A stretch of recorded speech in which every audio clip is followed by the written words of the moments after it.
Audio Jungle.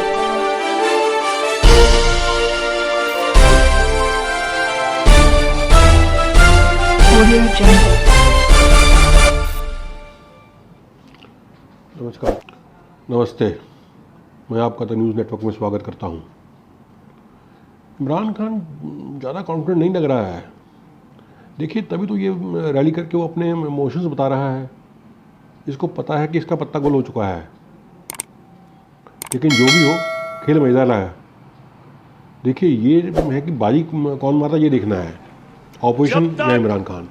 मेरे में खून है, मैं अपनी कौम को किसी के सामने झुकने नहीं दूंगा।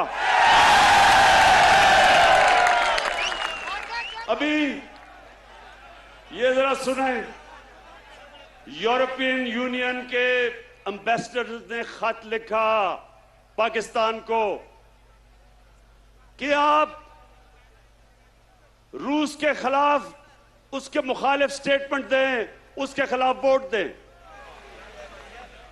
मैं ये यूरोपियन यूनियन के एम्बेसडर से पूछता हूं कि क्या आपने हिंदुस्तान को भी ये खत लिखा था? क्योंकि मैं अपनी कौम को याद करवाना चाहता हूं कि ये वो पाकिस्तान था जिसने ये नेटो की मदद की, जो वॉर ऑन टेरर थी, हमने उनका साथ दिया। मैं कभी ना साथ देता, मैं अपनी मुल्क को बाहर रखता उस जंग से, लेकिन उस वक्त का जो सरबराह था उन्होंने उनका साथ दिया। क्या मिला पाकिस्तान को? 80,000 पाकिस्तानियों की जानें गई। हमारा कबायली इलाका उजड़ गया। 35 लाख लोगों ने नकल मकानी की। हमारे मुल्क को 100 अरब डॉलर से ज्यादा नुकसान हुआ। तो क्या मैं अपने यूरोपियन यूनियन के एम्बेसडर से पूछता हूं कि आपने क्या हमारा शुक्रिया अदा किया? क्या आपने कहा कि हां, आपने हमारी मदद की थी, हमारी जंग में आपने हमें अप्रिशिएट किया?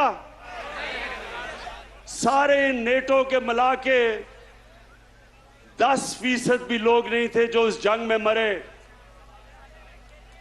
हमारे मुकाबले में जो 80,000 पाकिस्तानियों की कुर्बानी दी गई। तो मैं उनसे आज ये पूछता हूं कि बजाय आपने, जब हमने आपके साथ खड़े हुए थे, बजाय आप हमारा कम से कम शुक्रिया अदा करते। ऐसे आप में से लोग थे जिन्होंने अफगानिस्तान में जो जंग हारी आपने, वो पाकिस्तान को जिम्मेदार ठहराया था। शुक्र करना तो दूर की बात है। और दूसरा, जब कश्मीर में हिंदुस्तान ने इंटरनेशनल कानून तोड़ा, यूनाइटेड नेशंस की सिक्योरिटी काउंसिल की रेजोल्यूशंस की खिलाफ वर्जी करते हुए जो कश्मीर का स्टेटस खत्म किया, क्या आप में से किसी ने हिंदुस्तान से कोई राब्ता तोड़ा, कोई उनकी तनकीद की, कोई तिजारत बंद की? तो हम आपके सामने क्या हैं? क्या हम कोई गुलाम हैं कि जो आप कहेंगे हम कर लें? और मेलसी के लोगों, मैं आपको बताऊं कि इनको ये गलत आदतें पड़ी किधर से हैं। 2008 और 2018 के दरमियान में 400 ड्रोन अटैक हुए पाकिस्तान के ऊपर। जब जरदारी मुल्क की बड़ी बीमारी,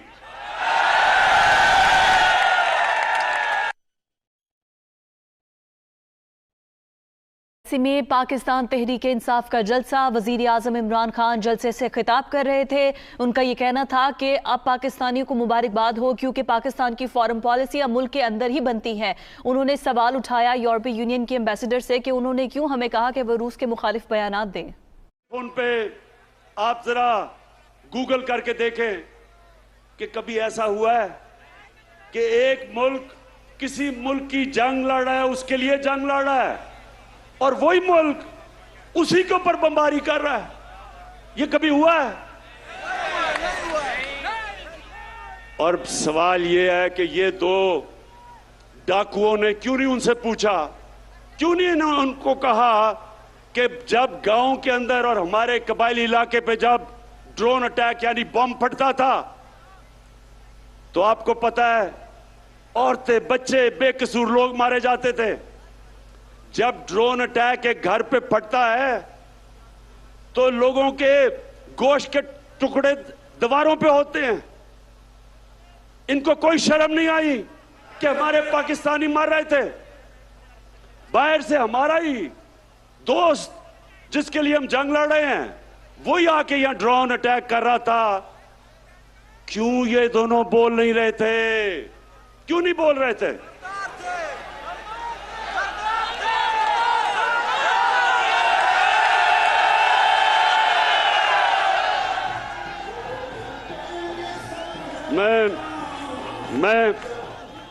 मैं आपको बताता हूं कि ये दो डाकू क्यों नहीं बोल रहे थे, क्योंकि इनके चोरी इस मुल्क से जो पैसा लूट के इन्होंने बाहर के मुल्कों में और बैंकों में और बड़े बड़े महल्लात लिए हुए थे, इनको डर था कि जिस दिन ये कहेंगे कि सर ये क्या कर रहे हैं आप, ये ना करें, वो इनकी प्रॉपर्टी जब्त कर लेंगे। आज रूसियों की जो उनकी मगरब में असासे हैं वो जब्त कर रहे हैं। इनको भी वही डर लगा हुआ था। तो ये पैसे के बुत की पूजा करने वाले चुप करके तमाशा देखते रहे और हमारे लोगों का खून होता रहा। बेकसूर लोग बेचारे कबायली इलाके में, उनके बच्चे मरे, और वो जिसके खानदान में लोग मरते थे वो हमारे खिलाफ हमले करते थे, बदला हमारे पे लेते थे, क्योंकि उनको पता था कि हमारी इजाजत से ये ड्रोन अटैक्स अपने मुल्क पे हो रहे हैं। आप बताएं, जब से इमरान खान वजीर आजम बना कोई ड्रोन अटैक हुआ है? ना ही हुआ। और मैं आज अब सबके सामने कहता हूं कि कभी किसी ने कोशिश की ड्रोन अटैक करने की, मैं पाकिस्तान की एयरफोर्स को कहूंगा कि वो ड्रोन को नीचे गिरा दें। इसलिए कि ये कानून की खिलाफ वर्जी है। कोई दुनिया में कानून इजाजत नहीं देता कि आप किसी के मुल्क में आके अटैक करके और लोग मार दें। अंग्रेजी में कहते हैं जज, ज्यूरी, एक्सिक्यूशनर। ये किसी कानून के अंदर नहीं है, ये जंगल के कानून के अंदर है।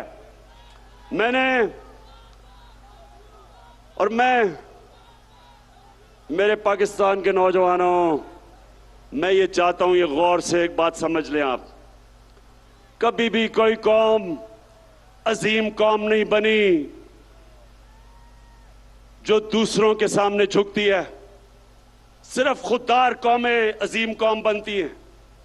जो किसी से भीख मांग के गुजारा करती है कौम, वो ऐसे ही है जैसे कि अगर मैं वसाखिया पकड़ लूं, अपनी टांगों पे जोर ना डालूं, मेरी टांगें कमजोर हो जाएंगी। इसी तरह मुल्क कमजोर हो जाते हैं जो अपने पैर पे नहीं खड़े होते। हम कोई किसी से दुश्मनी नहीं चाहते, हम सबसे दोस्ती चाहते हैं। हमारी रूस से भी दोस्ती है, हमारी अमेरिका से भी दोस्ती है, हमारी चाइना से भी दोस्ती है, यूरोप से भी है। हम किसी कैंप में नहीं हैं, लेकिन क्योंकि हम न्यूट्रल हैं, इंशाल्लाह हम उन मुल्कों के साथ मिलकर एक दिन कोशिश करेंगे कि जो यूक्रेन में जंग है ये बंद हो। इससे बहुत दुनिया को नुकसान हो रहा है। इससे तेल की कीमतें आसमानों पे चली गई, गंदम की कीमतें आसमानों में, गैस की कीमत उधर पहुंच गई है कि ये यूरोप जैसे मुल्क, बर्तानिया जैसे मुल्क में इस वक्त लोगों को मुश्किल पड़ी हुई है। तो इसलिए हम जंग में किसी का साथ नहीं देंगे। अमन में सबका साथ देंगे। अब मैं अपने पाकिस्तानियों, ये जो अदम एतमाद की तहरीक है, इसके ऊपर जरा मैं बात थोड़ी सी करना चाहता हूं।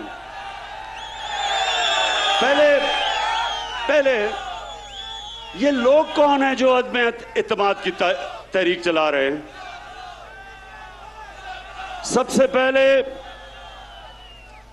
सबसे पहले मुजरिम नंबर 1 नवाज शरीफ झूठ बोल के सुप्रीम कोर्ट ने उसको सजा दी, बॉलीवुड की एक्टिंग की, रो धो के कि जी मैं तबाह हो गया, मरने वाला हूं, मिन्नतें करके बाहर चला गया। मैं ये सोचता हूं, नून लीग वालों अगर सुन रहे हो तो मेरी बात जरा, मैं चाहता हूं इस बात पे थोड़ा सा गौर करो कि कभी गीदड़ भी लीडर बन सकता है? कभी दुनिया में सुना है कि वो लीडर हो जो खुद दुम के भाग जाए और दूसरी दफा भागा है? पहली दफा जनरल मुशर्रफ के दौर में तो आसिफ जरदारी ने तब कहा था, आसिफ जरदारी जब आप इकट्ठे होंगे तो जरा याद कराना शरीफों को और नून लीग को कि क्या आपने ये नहीं कहा था कि अटक जेल में टिश्यू के डब्बे खत्म हो गए नवाज शरीफ के आंसू पहुंचते पहुंचते, तो वहां रोना धो के वहां से भागा, झूठ बोल के गया कि मैंने कोई मुआहिदा नहीं किया। फिर वो सऊदी शहजादा आया और उसने मुआहिदा दिखा दिया, फिर कहता नहीं जी वो असल में 5 साल का था, 10 साल का नहीं। अब फिर बाहर चला गया है। अब नून लीग, मैं जरा अपनी, क्योंकि नून लीग में बड़े अच्छे अच्छे लोग भी हैं, तो मैं जरा नून लीग वालों से ये भी पूछना चाहता हूं, अपने जरा बच्चों को कहें जरा गूगल करें अपने मोबाइल पे, कोई इसकी दुनिया में मिसाल मिलती है कि एक मुल्क का 3 दफा वजीर आजम,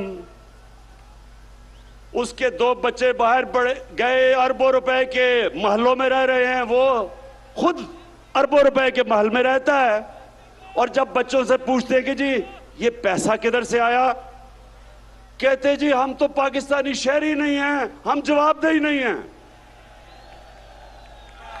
यानी 3 दफा मुल्क का सदर, प्राइम मिनिस्टर, इसका मतलब कि वो फिर ये सिर्फ पाकिस्तान को लूटने के लिए आते हैं, पैसा चोरी करके बाहर, छुट्टियां बाहर, ईद बाहर, घर बाहर, शॉपिंग बाहर, और पाकिस्तान सिर्फ लूटने के लिए रखा हुआ है। ये है नंबर 1 जो चाहता है अदम एतमाद की तहरीक हो, इसलिए कि वो चाहता है कि फिर से उसको याद आ रहा है कि कैसे उन्होंने मजे मजे से पाकिस्तान को पिछले 30 साल में लूटा है।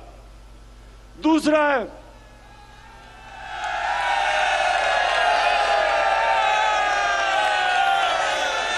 है शहबाज शरीफ।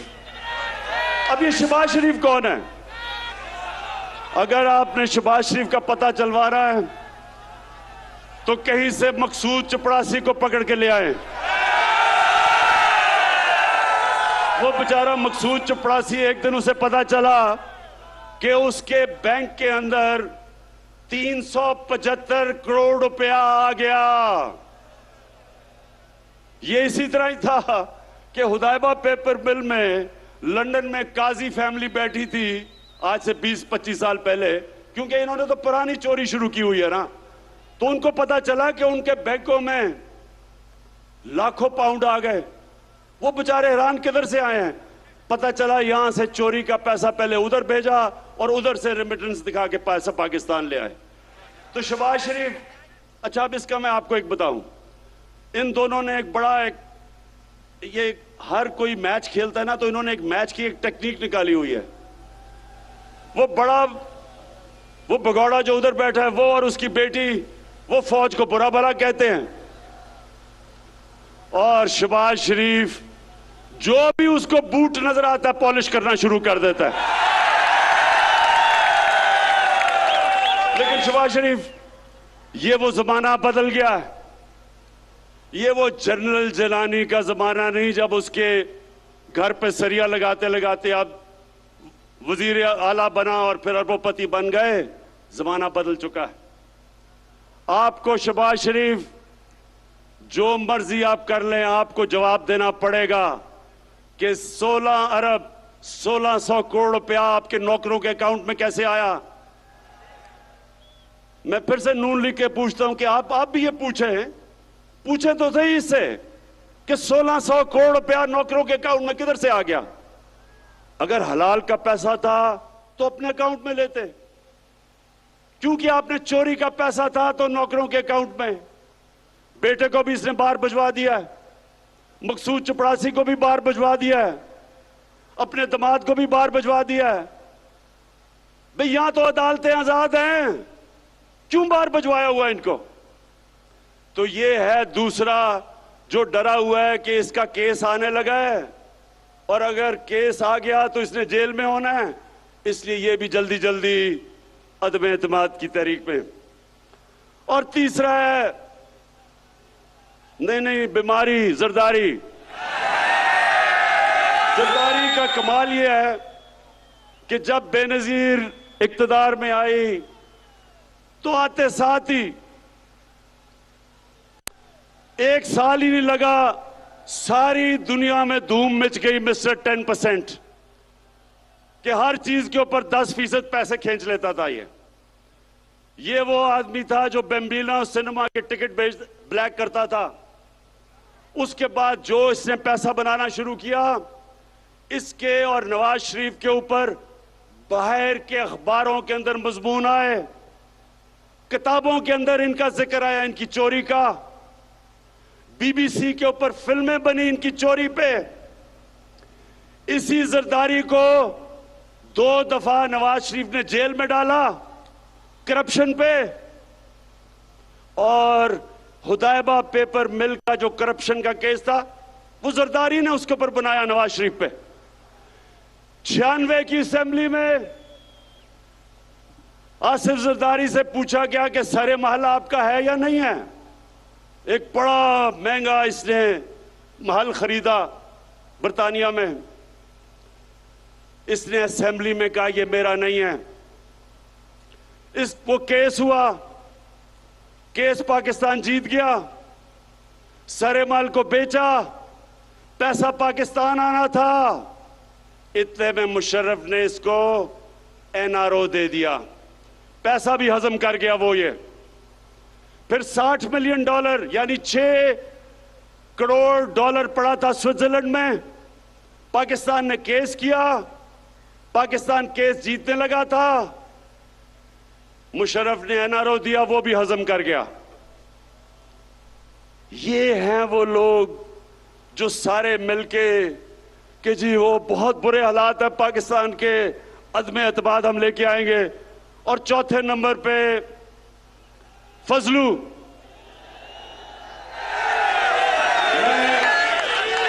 मैं इसको कभी मौलाना नहीं कहूंगा, क्योंकि मौलाना, हम अदब से मौलाना को कहते हैं। मौलाना पढ़े लिखे दीनी लोग होते हैं, हम उनकी इज्जत करते हैं। लेकिन जो डीजल के परमिट को बेच के पैसे बनाता है, और ये सिर्फ पैसे नहीं बनाता, ये ब्लैकमेल करता है। मदरसे के बच्चों को ले आया, इस्लामाबाद में धरना दिया। वो मीडिया ने जाके मदरसों के बच्चों से पूछा कि ये क्यों आए हो तुम धरना देने। उन्होंने कहा जी इसलिए कि इमरान खान यहूदी एजेंट है। उन्होंने कहा कि ये यहूदियों का या साजिश कर रहा है पाकिस्तान में। मौलाना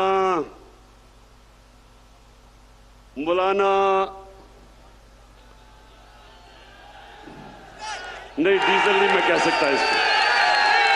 फजलू, मुझे ये बताओ कि तुम्हारे और ये जो तुम्हारा डाकुओं का टोला है, इसके होते हुए यहूदियों को साजिश करने की जरूरत क्यों है पाकिस्तान में? तो ये थी इमरान खान की तकरीर।